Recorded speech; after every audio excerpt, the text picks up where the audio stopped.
welcome back to another vlog. And in today's video ay unboxing time.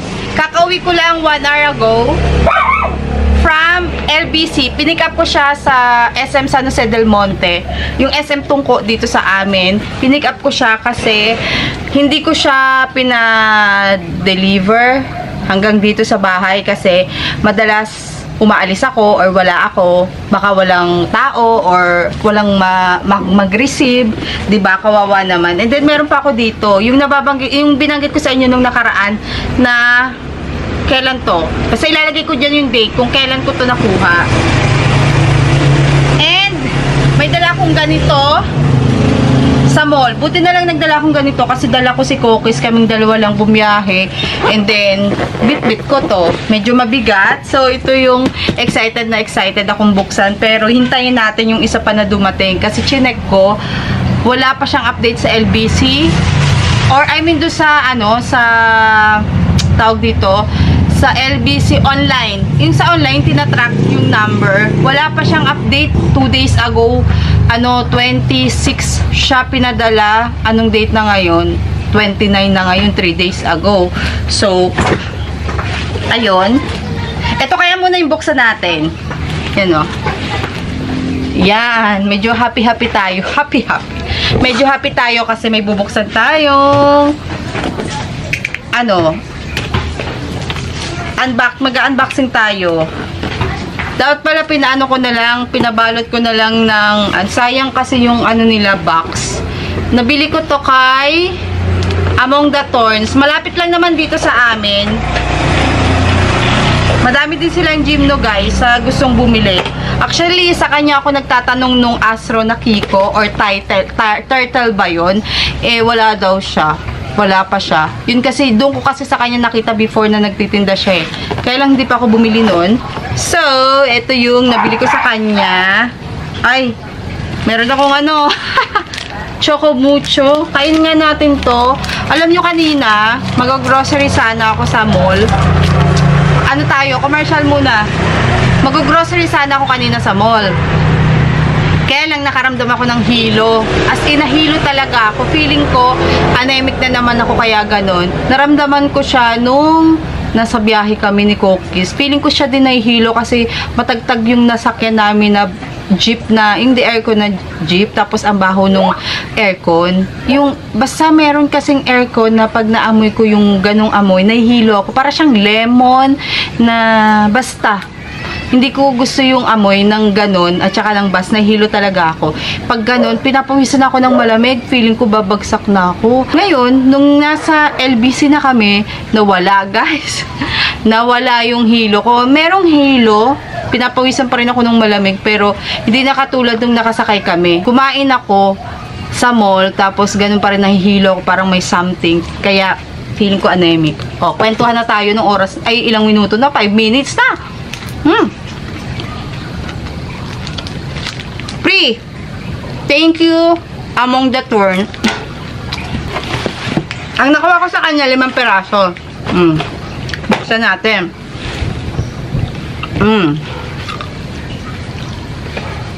Eto, isa to sa gusto ko. Well, yung binili ko sa kanya, gusto ko talaga. Pero iba yung hinahanap ko, iba yung tinanong ko sa kanya before. Wala kasi siya. Ito yung guys, ang mahal kaya nito dati. Ay, hindi to. Inermis. Pero mahal din to dati kasi yung nabili kong Inermis ko, pakita ko sa inyo ha, kung gaano kalaki yung difference nila. Ito yung Inermis ko. Ibang form siya. Pero may binili ako nito, yun yung dadating. Bumili ulit ako, kala ko wala pa ako ng ganitong form, pero meron pala. And then ito, yan. Ang laki na nila. Ito mga to. Pero nabili ko siya, ganito lang kaliit before. Tingnan nyo ang difference niya, di ba? Dahil sa ulan-ulan na yan. Itong maliit na to, ganitong kalaki tong hawak ko before. Basta the best talaga pag tubig ulan, yung ginagamit mo. Or nadidiligan sila ng tubig ulan. Ayun o, ang liit din ito dati. Ganito rin siyang kaliit or mas malaki siya ng konti dito sa hawak ko na to. And ayan na siya, ganyan na siyang kalaki. Kung alam nyo lang yung presyo niyan dati, ang mamahal ng presyo and hindi ako gaano bumili. Actually, yung ganito kong kalaki before, yes, given na yun, variegated, is nasa 2,500. Ganito, mas maliit pa dito. Kaya lang, after 1.5 years, namatay siya. Siguro dahil sa nililipat-lipat ko siya before ng pwesto. Tapos ito din, mahal na ito dati. Meron akong ganito. Yung ganito ko. Pero, malaki. Ay, wala ako nito pala. Walang ganito. Ito guys, oh. Lalagay ko dyan yung ID. Ayan, oh. Diba? Nakikita nyo ba? Ang ganda nito guys. Ilalagay ko dyan yung ID and ang mahal nito before. Ayan, oh. And, naghahanap din ako ng murang Lopopora ba yun? And then, yung Astro Turtle or Kiko. Basta ganun, something ganun. Naka-screenshot kasi yung gusto kong mga bilhin ng mga katulad nila. Kasi ito, hindi sila masiselan. Well, mga gym, no, hindi masiselan. Ay! Nabagsak ko. Papalakihin natin to. Dito na tayo. Parang basa. Ito si seller, medyo ano siya, medyo ma-update siya. Ma'am, kunin nyo na yung plus, nandun na. Yan, meron ako ditong isang gusto. As in, isang peraso lang yung gusto ko dito and then dinagdagan ko na ng dinagdagan. Ilalagay ko dito yung seller kasi nakalimutan ko yung pangalan niya. Meron na ako ng mga to. Kaya lang gusto ko lang dagdagan yung isang binili ko. And then, nadagdagan. Ilang peraso lang to, sabi nga ni seller, 2 small box daw yung ano neto, yung paglalagyan. Ay isang box lang pala. Ito oh, na-miss ko kasing magbukas ng box.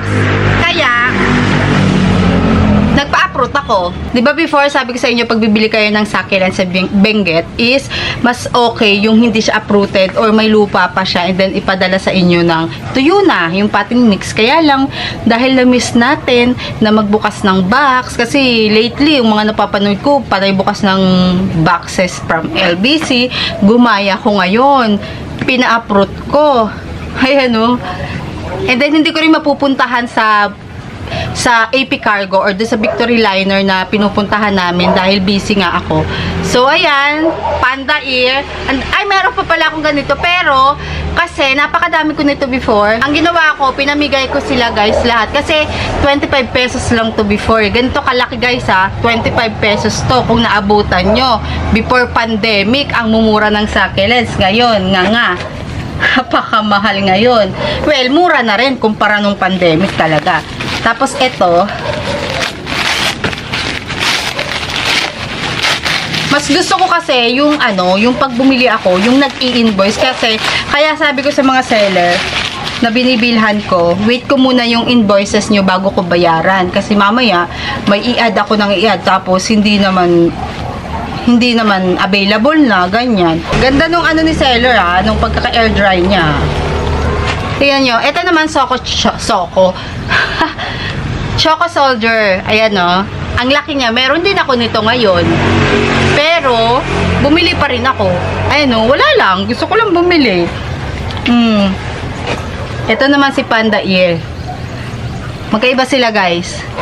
Tingnan natin kung ilan yung binili ko na ganito. Tingnan din natin kung nandito ba or okay pa yung binili ko na. Hindi na kasi available sa kanya yung gustong-gusto kong bilhin. So, hinanapan niya ako ng mas ng ibang klase. Ano to? Ito. Okay. Ito yung isa kong binili sa kanya. Variegated na din pala to. Ayan ito yung isang binili ko sa kanya. Kala ko hindi siya variegated kasi bumili ako ng mas magandang may variegation nito. Tingnan nyo, yung mga anak-anak niya may variegation. Malapit kayo. Oh my God, malabo na yata yung mata ko, guys. Hindi ko na makita kung malabo. Ayan tingnan nyo, may mga variegation. Hindi ko na rin alam ang presyo nito, guys, ng pagkakabili ko. Basta i-search nyo kay seller or search nyo sa seller, nakalagay dyan. Tapos, to? Sarap mag-unbox. Hintayin ko pa yung isa. Bago ko i-post tong video na to, hintayin ko yung isa. Ito yung binili ko na variegated talaga. Ito pala. Tissue. Na-miss ko yung... Bakit ganun ang amoy? Amoy ano? Anong amoy? Calamansi or... Amoy lemon or something na ganun? Ba't ko ba inaamoy? Eto. Guys, meron din ako nito before.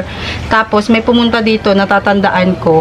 Sa sobrang dami kong plants, pag may pumupunta dito at hihingi, binibigay ko na lang. Kaya lang, ending, ako pala yung nauubusan. Kala ko, meron na akong pinropagate before noon. To, binigay ko yung mother.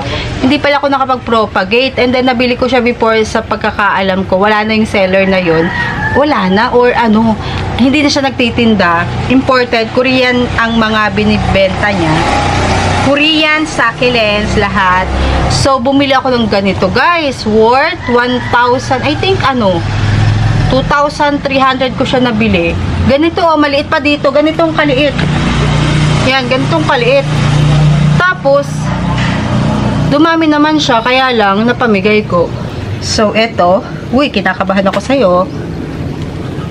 Kala ko bulok. Eto, isa to sa pinos niya na gustong-gusto ko. Meron pa dito mga nalaglagay sa mga may pops. Matagal to guys matagal to dumami. Ayan.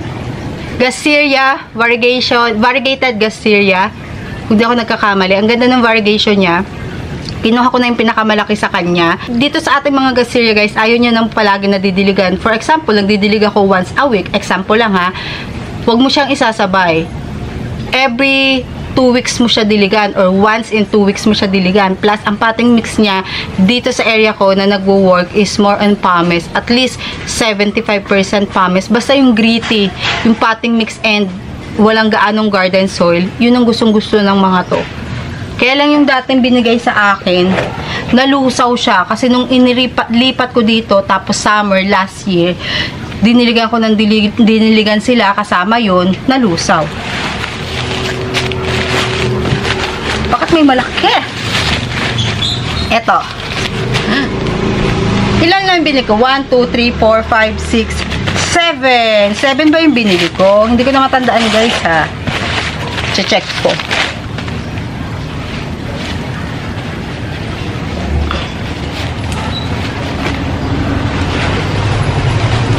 Umalis rin ako kahapon. Sumama ako kay Habi sa office. Tapos, suspended. Umuwi kami, 10 o'clock. Yun. And then, hindi na ako ulit nakadaan dun sa mga garden shop dun sa Regalado. Pupunta sana ako sa Circle. Kaya lang may nakisakay sa sasakyan na office mate ni Habi. So, hindi na ako pumunta. Kala ko kanina sasama ulit ako kasi kala ko maulan. Na-suspend dahil sa sobrang lakas ng ulan. Habagat ba yun or amihan? Ito naman si Teddy Bear. Meron din ako ditong Teddy Bear. Alam yung ginawa ko, pinag-propagate ko. Kinat-cut ko yan. Ang liliit tuloy. Gusto kong magkaroon ng lash ulit. Kaya bumili ako. Propagate natin yung nalaglag. Ayan o. Ganda o. 350 ko yata ito. Yung natandaan ko. I think 350 nga to. Yan. Ito yung natandaan ko. Ganda o. Teddy Bear. Itong isa, ito munang malaki kasi for sure, etong isa yung aking iniintay. Ano to? Ano Itechua? What's this?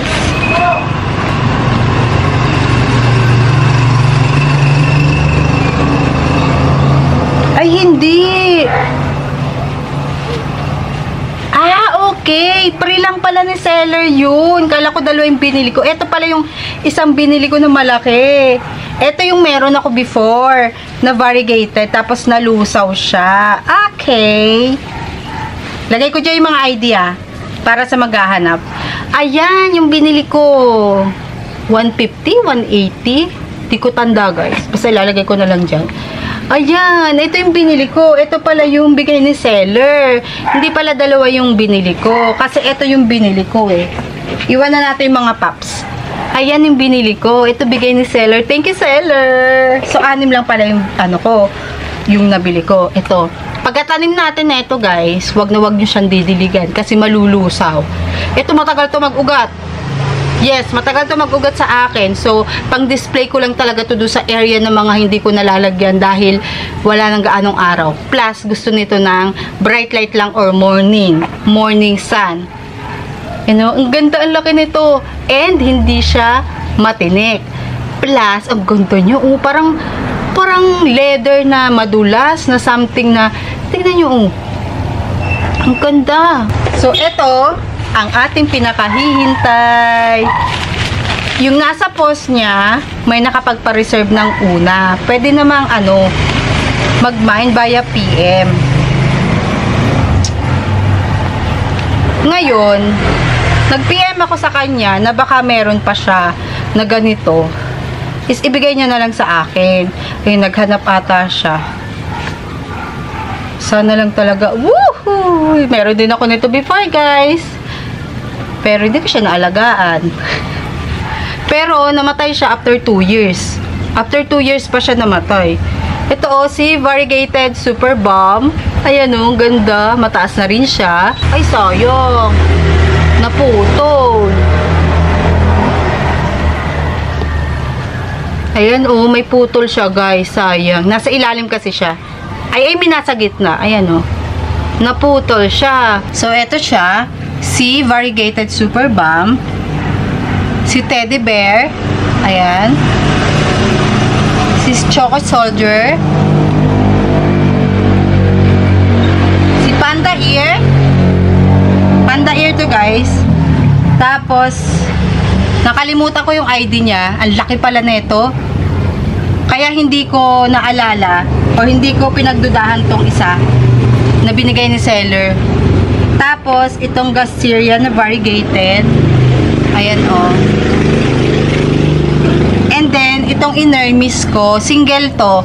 Kasi yung Inermis ko na nandito sa akin is parang nagki-crested siya. Ayan bumili ako neto. Yan yung hinihintay natin. I mean, bumili ako, meron pa ako isang iniintay from Negros, pero may binili akong ganito. Tapos, ito pa yung isang ganyan ko.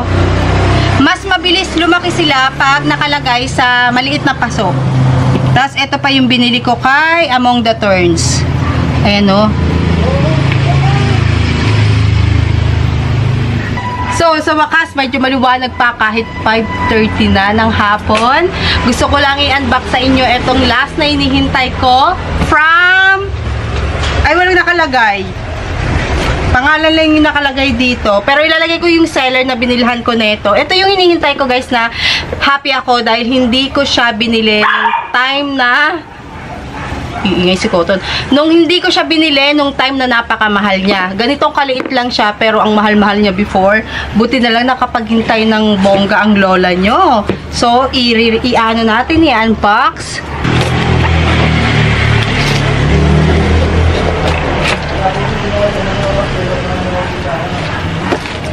Okay. Ay, 1, 2, 3. Ilan ba yung binili ko? 3, 5 lang ata binili ko. Wow, may pre na seeds. Anong seeds to? Seeds ba to? Guys, may pre na seeds. So, ito yung binili ko. 5 peraso. So, i-open natin tong dalawang malaki. Nandito pa rin tayo. Ang ganda pala ng lighting dito. Kasi maliwanag kahit na... Ito yung sinasabi ko sa inyo na... Ito yung sinasabi ko sa inyo na wala ako. Pero maganda yung pagkaano niya form ng kanyang pagka-carve niya.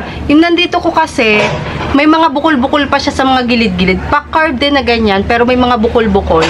Ito ganda. Inermis siya, pero may tinik May tinik. Konting tinik. And then, ito, alin kaya dito? Ito, mabigat to. I think, ito pa yung isang kaparehas nung unang binuksan natin. Ito yung pangalawa. Yan, hindi ko pa rin natatanim yung nakaraan na unboxing natin. At ito yung nauna. Tignan nyo, yan yung binili ko. Kasi, ay may tinik-tinik pala to. Ito, mas visible yung mga tinik-tinik niya. Halos lahat ng kanyang tulis, may tinik. Ito, ibabaw lang yung may tinik. Hindi pa rin halata. Single spine yata to. Hindi ko sure. Tapos, ito yung hinihintay natin. Buksan ko kaya muna lahat. Wow, malaki na rin in fairness. Oh, may kuto ata. Tingnan ko nga kung may kuto.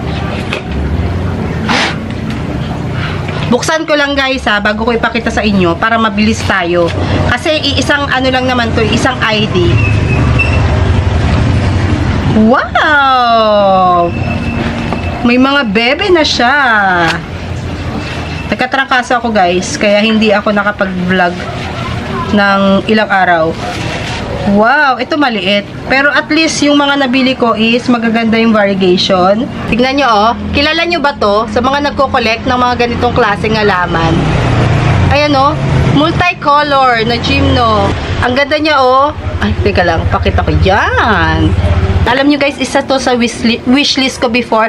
Kasi parang meron taga Thailand na nag-live selling. Tapos pinakita niya yung malaking ganito. Ang ganda-ganda niya. Well, lalaki to sa atin ng bongga kung maaalagaan natin siya ng mabuti. Kasi yung ibang mga karamihan ko naman dito na, na mga kapatid din nito is mababait naman sila. Ito guys naman, na inopen natin, may mga ugat na siya. Pati tong dalawa. Ayan o, may mga ugat sila. And yun nga lang, kahit na may ugat sila at dry na yung ugat na to, ibig sabihin, patay na yung mga ugat. At least, kahit pa paano, meron pa din. Hindi katulad dun sa ibang na-unbox ko before na wala talaga. Zero roots talaga siya. Kaya, happy pa rin ako na maganda yung ating mga nabili. Hindi ko alam kung uprooted to nung nabili ko or in-uproot nila or hindi ko alam. Kasi kung uprooted natin to nabili, mag-iiba pa yung color nito, mas titingkad. Ito talaga yung pinaka-hinihintay ko sa lahat, yung ating multicolor na to. Ayan, maliliit lang yung binibili ko kasi mapapalaki naman natin yan. 'Di ba? Katagalan. Para magsabay-sabay ding lumaki yung ating mga halaman dito, yung mga katulad niya. And syempre, sasama ko siya sa mga nabili ko before. Pag nagka-time ako, saka ko siya i-re-repat kasi wala pa akong pames. Yun lang talaga. Ang hirap talaga umanap ng pames dito sa amin. Kung meron man kayong mga nabibilhan ng mga munggo size na pames, tag me guys or message me kung saan meron. Basta malapit lang dito sa amin. At yun lang. Dito ko na i-end ang ating vlog and see you on our next video. Bye!